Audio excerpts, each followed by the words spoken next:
রাজ্যের লক্ষ লক্ষ সরকারি কর্মচারী, শিক্ষক এবং পেনশনভোগীদের প্রতীক্ষার অবসান কি এবার হতে চলেছে? মহার্ঘ ভাতা বা ডিএ মামলার চূড়ান্ত রায় নিয়ে একটি বড় আপডেট সামনে এসেছে, যা নিয়ে রাজ্য সরকারি কর্মী মহলে ব্যাপক আলোড়ন সৃষ্টি হয়েছে। কনফেডারেশন অব স্টেট গভর্নমেন্ট এমপ্লয়িজের সম্পাদক শ্রী মলয় মুখোপাধ্যায় অর্থাৎ মলয়বাবু এই বিষয়ে একটি গুরুত্বপূর্ণ তথ্য দিয়েছেন, যা রায়ের সম্ভাব্য দিনক্ষণের দিকে কিন্তু ইঙ্গিত দিচ্ছে। এই আপডেট অনুসারে সুপ্রিম কোর্টে ডিএ মামলার রায় ঘোষণার জন্য একটি বিশেষ বেঞ্চ গঠন করা হয়েছে। এই খবর সামনে আসতেই কর্মীদের মধ্যে নতুন করে আশার সঞ্চার হয়েছে। দীর্ঘদিন ধরে চলা এই মামলার চূড়ান্ত নিষ্পত্তির জন্য কিন্তু সকলেই অধীর আগ্রহে অপেক্ষা করছেন।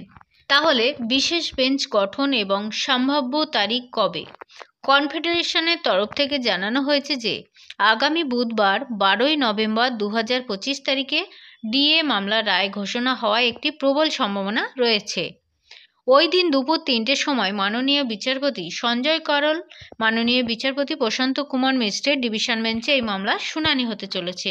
এই বিশেষ বেঞ্চ গঠনের খবরটিকে ডিএ মামলার রায় ঘোষণার একটি বড় ইঙ্গিত বলে মনে করছেন কর্মচারী সংগঠনের প্রতিনিধিরা।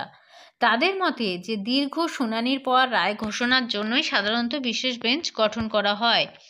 মলয়বাবু জানিয়েছেন, যেহেতু এই মামলার দীর্ঘ শুনানি পর্ব ইতিমধ্যে শেষ হয়েছে, বিচারপতিদের নাম সহ বিশেষ বেঞ্চ গঠনের তালিকা প্রকাশিত হয়েছে, তাই তারা আশা করছেন যে ওই দিনই চূড়ান্ত রায় ঘোষণা করা হতে পারে।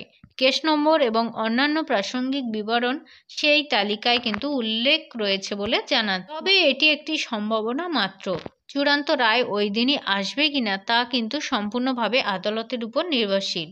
কিন্তু বিশেষ বেঞ্চ গঠনের পর কর্মীদের মধ্যে প্রত্যাশা তুঙ্গে। এখন দেখার বিষয় 12ই নভেম্বর রাজ্য সরকারি কর্মীদের জন্য কোনো সুখবর আসে কিনা। এ বিষয়ে পরবর্তী যে কোনো আপডেট আসা মাত্রই কিন্তু আপনাদের সামনে কিন্তু আমি জানিয়ে দেব বা জানানো হবে।